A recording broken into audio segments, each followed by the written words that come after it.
If you're a sports fan, make sure you go check out SportsCastr for all of your sports needs. Whether you're a football fan, basketball fan, or baseball fan, this app is the perfect way to get news for your team and is an app I personally use myself in case any of you guys want to check out my pregame, halftime, or postgame streams. I'll leave a link in the description below.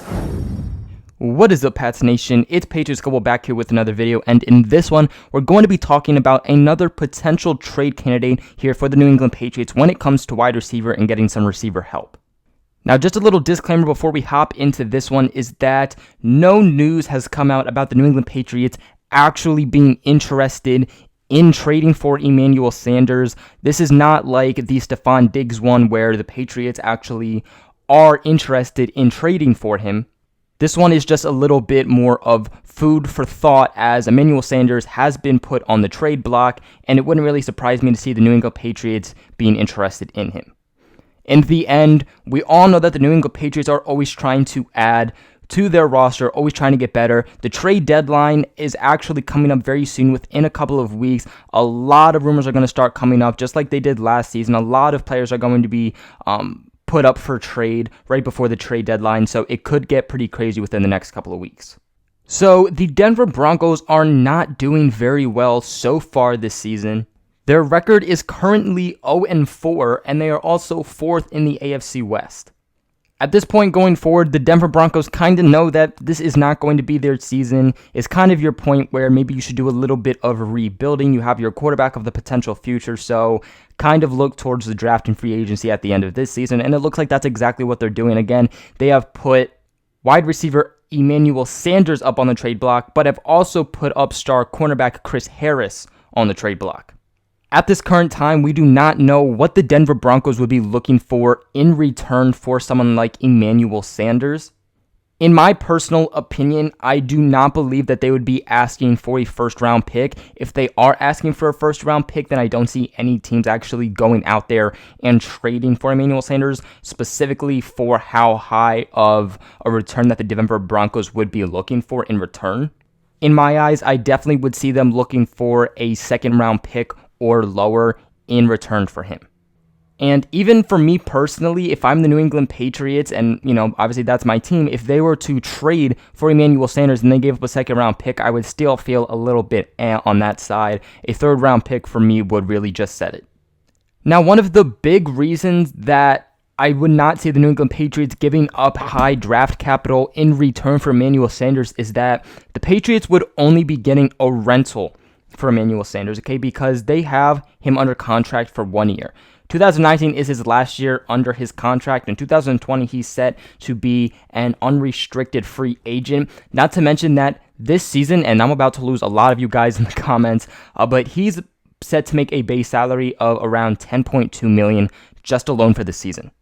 And that much money for a guy that you're getting for just 1 year is a little bit, especially when he isn't really a top wide receiver here in the league. Now, he has had 3 seasons with 1,000 yards or more, so obviously he is on the better side, but we're not talking about some of these top tier guys.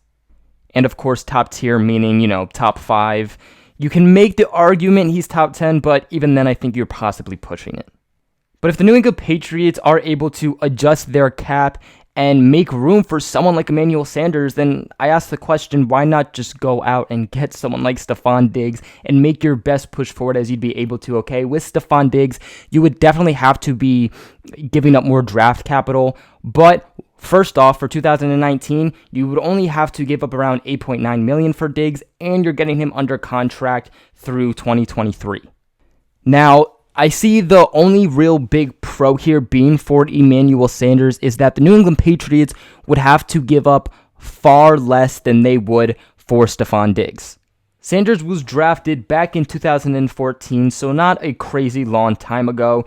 And actually, so far this season, he's starting off pretty dang good. So far, he's had 23 catches for 298 yards and 2 touchdowns. And the real interesting thing here is that the New England Patriots actually tried to sign Emmanuel Sanders in the past. Quick note, I actually meant to say that he joined the Broncos in 2014, not he was drafted in 2014. For those of you wondering when he was drafted in 2010, originally by the Pittsburgh Steelers.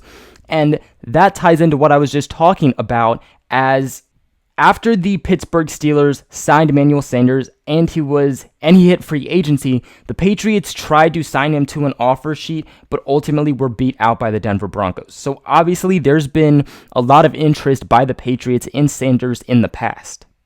Ever since being put on the trade block, Emmanuel Sanders has been a name really related back to the New England Patriots, again, along with a lot of other wide receivers, because it really does look like the Patriots are really going to try to add something to this offense, really try to give it a spark, as they are having a little bit of trouble, especially after losing Antonio Brown and the other wide receivers being a little banged up. So it wouldn't surprise me at all to hear rumors about them being interested in him. In my personal opinion, I would not be a huge fan of this trade, specifically for the fact that they're just going to get him for 1 year, and he's going to take up a little over $10 million in the cap hit, which the New England Patriots already only have a little bit over $2 million. So it's a struggle for them to already have been freeing up room for someone like Stephon Diggs, who's just going to take up between $8 and $9 million.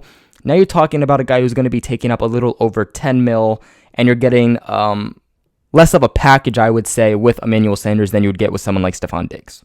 So me personally, I'm going to say no to this trade now. If somehow the New England Patriots can just scam out the Denver Broncos, then okay, I'm all for it. I mean, in the end, I wouldn't be pissed off if the trade happened. He is still a good player. He's a high caliber player who still has it left in him. It's just, for me, the baggage that comes along with Emmanuel Sanders might just be a little too much. But that's going to be it for today's video. What are your guys' thoughts on Emmanuel Sanders to the Patriots? Do you guys want the Patriots to make a trade for him or not? Let me know in the comments below. And if you don't want to make a trade for Emmanuel Sanders, is there another receiver you would like to make a trade for? Or are you just confident in what we have now? Let me know in the comments below. Also, make sure you guys like and subscribe if you not have already. Make sure you guys share this video with everybody you know, so we'll know the Patriots Global family.